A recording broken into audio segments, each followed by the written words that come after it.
안녕하세요. 결혼한 지 4년 된 30대 여성이에요. 이렇게 사는 게 맞나 하는 회의감이 들 때면 남들은 어떻게 사나 하는 생각에 사연을 들으러 종종 오곤 했었는데 제가 제 이야기를 쓰는 날이 올 줄은 몰랐네요. 남에게 피해주지 않고 하루하루 열심히 살았다고 자부하는데 어머님 눈에는 제가 그저 남편을 조종하는 표독스러운 여편네로밖에 안 보이나 봅니다. 정말이지 허탈하기도 하고 마음이 안 좋네요. 남편과는 지금 작은 호프집을 하고 있어요. 여기는 서울이 아니고 지방이라 젊은 사람들이 놀 곳이 많이 없거든요. 그런데 근처에 대기업 공장이 있다 보니 젊은 사람들이 많이 살고는 있고요. 그래서 저희가 그 덕을 톡톡히 보고 있네요.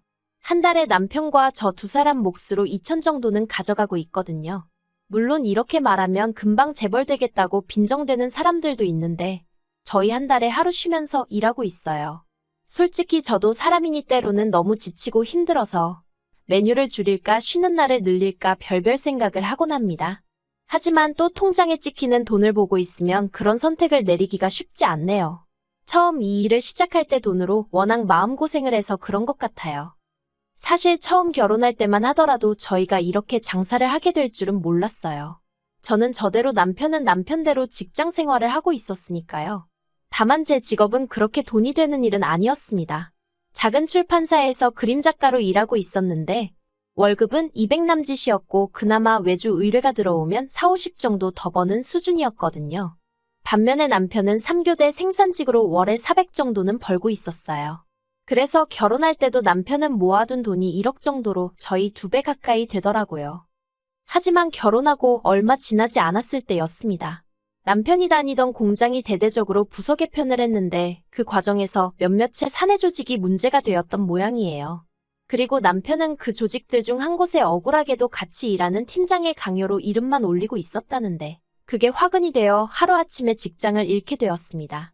결혼 당시 서로가 모아두었던 돈은 전부 다 집을 사는데 끌었었기 때문에 당장 다음 달부터 어떻게 먹고 살아야 할지 암담했어요. 그나마 결혼 생활을 하면서 다달이 제가 모아둔 돈이 있긴 했지만 언제까지 버틸 수 있을지 알 수 없었으니까요. 특히나 지역 특성상 대기업 공장은 남편이 다니던 곳 한 곳이 전부였거든요. 물론 작은 공장에 간다면 갈 수야 있었겠지만 월급부터 처우가 완전히 다를 건 안 봐도 뻔한 일이었고요. 그리고 까놓고 말해서 그나마 월급이 적지 않았으니 3교대여도 참고 다녔던 거지. 옆에서 지켜보니 3교대로 일을 한다는 게 말처럼 쉬운 일이 아니었어요. 남편 얼굴은 늘 푸석푸석했고 생기가 없었으니까요. 그러다가 우연히 인터넷에서 어떤 호프집에 관한 영상을 보게 되었는데 직감적으로 이건 되겠다 싶더라고요. 그리고 이참에 나도 돈 안 되는 직장은 그만두고 진짜 한번 치열하게 살아보자 하는 생각을 하게 되었지요. 그래서 남편에게 장사를 해보자 했습니다. 당신도 나도 경험은 없지만 어떻게든 한번 해보자고요. 그런데 문제는 자본이었어요. 알아보니 최소한 7천만 원은 든다던데 그때 제 수중에 정말 영혼까지 싹싹 털어도 2천만 원이 최대였거든요.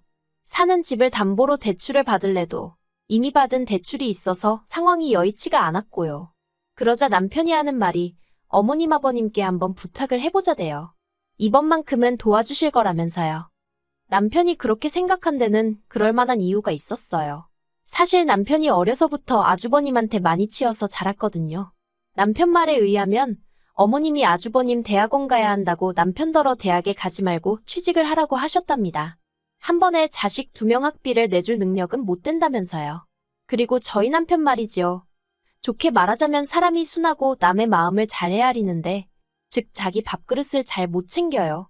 무슨 말이냐면 어머님 속상하실까봐 어머님께 싫다, 대학에 가고 싶다 소리를 못했다는 거예요. 그런데 왜 저희 어머님이 아주버님만 그렇게 싸고 도셨냐고요? 그건 아주버님이 태어나고 얼마 되지 않았을 때 크게 아프셨던 모양이에요. 시부모님 표현을 빌자면 아주 꼼짝없이 죽었구나 싶었다나요. 아무튼 그렇다 보니 어머님이 그날부터 지금까지 아주버님 일이라면 아주 열일 제쳐놓고 나서세요. 한마디로 꼼짝도 못 하시는 거지요. 그런데 대한민국이란 나라가 솔직히 대학물 안 먹은 사람이 성공하기 쉬운 곳은 아니잖아요. 한 사람의 인품이나 내면과는 상관없이 대학 간판만으로 이리저리 판단하기 일쑤니까요. 그리고 냉정하게 말해서 저 말이지요. 저는 서울에서 대학을 나오긴 했지만 그렇게 별 볼 일 있지는 않거든요. 그런데도 사람들이 제가 졸업한 대학 이름만 듣고도 대단하다며 치켜 세워주는 일이 자주 있었습니다. 그리고 그럴 때면 정말이지 부끄럽기도 하고 몸둘 바를 몰라 했어요. 하지만 남편은 대학 간판이 없다 보니 구구절절 자기가 무슨 일을 하고 얼마를 벌고 설명을 해야 하는 일이 잦았고 그럼에도 불구하고 무시를 당하는 일이 종종 있었다네요. 그래서 그 일로 어머님한테 서운한 마음을 갖게 된 거고요. 아무튼 남편은 그동안 이래저래 매번 양보만 하고 살았으니 이번만큼은 자기가 한 번만 도와달라고 해보겠다대요. 처음 부탁하는 건데 설마 모른 척 하시겠냐면서요. 하지만 저는 별로 기대는 하지 않았어요. 저희 결혼할 때도 10,000원 한 장 안 보태주셨으면서 천명절에 제사비로 100만 원을 내놓으라 하셨던 분들이셨으니까요. 그리고 며칠 뒤 시댁에 갔던 남편이 아니나 다를까 아주 죽상을 하고 집에 돌아왔습니다. 어머님이 정말 1초도 걸리지 않고 그냥 무조건 안 된다고 하셨대요. 돈 없다면서 장사는 뭐 개나 소나 하냐고 그러셨다나요. 어머님 말씀이 아예 틀렸다고는 생각하지 않아요. 하지만 남편이나 저나 마음이 상했던 건 아무나 못하는 장사를 아주버님은 몇 번이고 했었다는 거지요. 그것도 어머님 아버님 돈으로요. 나중에서야 알게 된 일이지만 제가 남편과 결혼할 때만 하더라도 시부모님 두 분이 사시던 집은 어머님 명의로 된 자가였거든요. 그런데 언젠가 이사를 하시길래 집을 왜 줄여가시지 했더니 글쎄 아파트를 팔아서 아주버님 사업자금을 2번이나 대주셨더라니까요. 결국 저희는 친정부모님께 손을 벌렸습니다. 솔직히 친정부모님도 작은 가게를 운영하고 계시긴 했지만 노후가 완벽히 준비되었다곤 볼 수 없는 상황이었어요. 그런데 친정부모님이 선뜻 5천만 원을 빌려주시대요. 그게 가게를 담보로 했었다는 건 한참 후에서야 알게 되었고요. 이후로 저희는 정말 불철주야 열심히 살았습니다. 자기 사업하면서 고생 안 하는 사람은 없을 테니 그걸로 어디 자랑하자는 건 아니지만요. 남편은 새벽 2시까지 가게를 지켰고 새벽 5시에 다시 장을 보러 나가는 일상을 반복했어요. 저는 저대로 집안일을 오롯이 떠안게 되면서 오전 내내 집 청소에 빨래에 밀린 살림을 하고 점심부터는 남편과 함께 가게를 지켰습니다. 그러니 돈이 안 벌릴 수가 없었고 쓸 시간이 없었기에 자연스레 모이는 상황이었지요. 하루는 제가 목욕을 하다 재배를 봤는데 똥배는 온데간데 없고 소위 가죽만 남아있더라니까요. 남편 얼굴도 들여다보니 남편도 남편대로 정말 얼굴이 반쪽이 됐더군요. 정말 고생을 많이 했어요. 그리고 지난해 저희는 친정부모님께 빌린 돈도 갚았을 뿐만 아니라 가게도 확장을 하게 되었습니다. 어머님도 어떻게 아셨는지 연락을 해오셨는데 알고 보니 남편이 어머님께 보란듯이 자랑하고 인정을 받고 싶었는지 먼저 연락을 한 모양이더라고요. 그리고 그때부터 어머님의 태도가 눈에 띄게 달라지대요. 처음에 저희가 장사를 시작했을 때만 하더라도 어디 얼마나 버티나 두고 보잔 식으로 콧방귀를 뀌시던 분이셨는데 언젠가부터 일주일에 서너 번은 먼저 전화를 걸어 남편 건강을 잘 챙겨주라는 등의 잔소리를 하지 않으시나 가게 매상은 왜 또 그리 궁금해하시는지. 솔직히 저도 한두 살 어린애도 아닌데 어머님의 속내를 아예 몰랐겠어요? 순수한 마음으로 그러시는 게 아니라는 생각에 거리를 둘 수밖에 없었습니다. 그리고 그런 와중에 지난달이었어요. 친정부모님과 모처럼 외식을 하려고 친정을 찾았는데 남편이 먼저 친정아버지 칠순 이야기를 꺼내더라고요. 당연히 저도 기억은 하고 있었고 어떻게 챙겨드려야 하나 그런 생각도 하고 있긴 했지만 솔직히 남편에게 어떻게 말문을 열어야 할지 살짝 고민을 하고 있었거든요. 그런데 남편이 먼저 친정부모님께 여행을 가고 싶으신지 아니면 뭐 필요한 건 있으신지 하고 여쭤보대요. 그러자 친정부모님께선 필요한 것도 없고 상관없으니까 신경 쓸 거 없다며 물어봐 준 것만으로도 고맙다고 웃음을 보이셨어요. 하지만 남편이 보인 반응은 생각지도 못한 것이었습니다. 남편은 그렇게 나오실 줄 알았다면서 벗어두었던 자켓을 가져오더니 그 안주머니에서 은행 봉투를 꺼내더라고요. 그 봉투를 친정부모님께 드리면서 부족하면 말씀하시라는데 친정부모님께서 용돈이냐며 처음엔 좋아하시면서 받으셨거든요. 그런데 친정아버지께서 봉투를 열어보시더니 깜짝 놀라셔서는 이게 얼마냐며 이렇게 많이 안 줘도 된다고 손사래를 치시는 거예요. 그리고 그 안에는 5만 원짜리 2묶음, 1,000만 원이 들어있었습니다.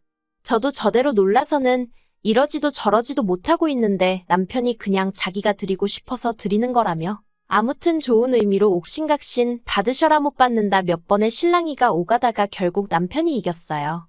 그리고 어쩌다인지는 모르겠지만 이 이야기가 어머님 귀에도 들어간 모양입니다. 저는 안 했으니 남편이 했다 싶지만 못하러 그런 소리를 한 건지. 아무튼 어머님이 몹시 화를 내시더라고요.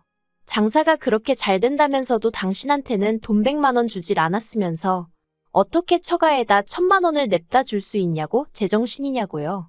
그러자 남편이 보인 반응도 보통이 아니었습니다.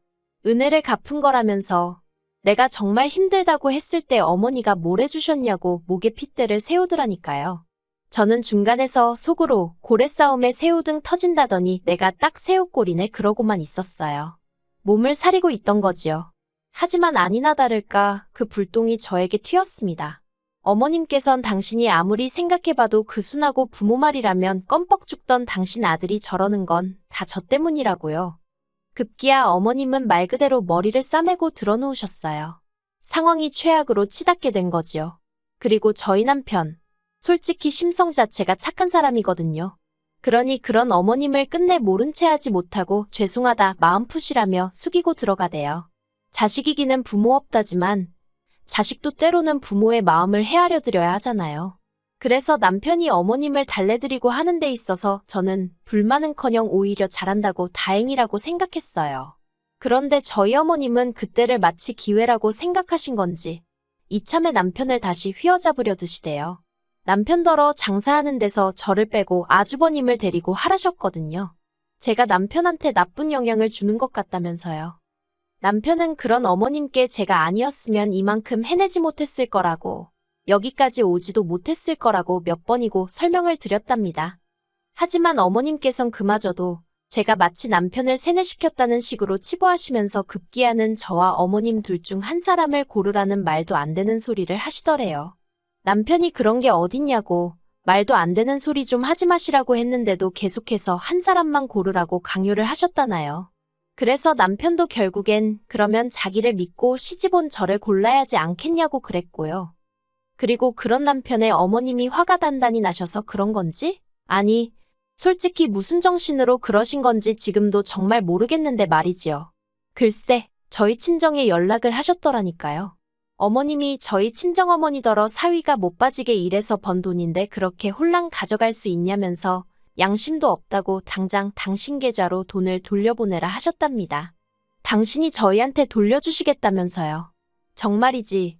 저희 친정어머니가 상황 설명을 하시는데 목소리가 덜덜덜덜 떨리는 게 전화기 너머로 생생하게 느껴지대요. 친정부모님께는 어머님 말씀은 무시하시라 했지만 속에서 부글부글 화가 끓어올라서 미치겠더라고요. 그 길로 남편에게 어머님이 보이신 언행을 전했고 남편은 미안해서 어쩔 줄 몰라 했습니다. 자기도 자기 어머니가 경우가 없으신 건 알고는 있었지만 그 정도일 줄은 몰랐다면서요. 그리고는 바로 저희 친정을 찾아서는 죄송하다고 몇 번이고 머리를 숙이는데 저희 친정부모님이 괜찮다 하셨지만 솔직히 남편에게도 친정부모님에게도 무척 불편한 상황이었지요. 저는 저대로 친정부모님 마음 상하셨을 걸 생각하니 남편 잘못이 아닌데도 남편이 꼴도 보기 싫었고요. 며칠 뒤 저희 부부는 시댁으로 향했습니다.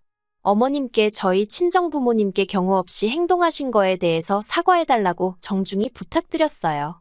저희 친정부모님 마음도 상하셨고 사위로서 어머님 아들 체면도 살려주셔야 할 거 아니냐고요. 그런데 저희 어머님이 보이신 반응은 가관이었습니다. 마누라한테 눈 돌아간 자식 체면을 당신이 왜 챙겨줘야 하냐면서 그렇게는 못하신다 하셨거든요. 그러자 남편이 정말 이대로 영 끊어도 좋다는 거냐며 목소리를 높였고 어머님은 어머님대로 영 끊으려면 끊으라고 당신은 아쉬울 것 없다는 막말을 퍼부으시대요. 그렇게 어머님과 남편 사이는 틀어질 대로 틀어져 버렸습니다. 저나 남편은 그저 가게가 안정되고 먹고 살만해지면 양가 부모님 잘 챙겨드리면서 살고 싶은 마음뿐이었는데 어쩌다 일이 이 지경이 된 건지 모르겠어요. 하지만 남편은 남편대로 그간 아주버님에게 치여서 자란 것도 억울한데 자기가 제일 힘들 때 어머님이 자기를 모른 채 한 게 그렇게 잊혀지지가 않는다고 하더라고요. 솔직히 남편 마음에 진 응어리를 제가 감히 어떻게 풀어라 마라 할 수 있겠어요?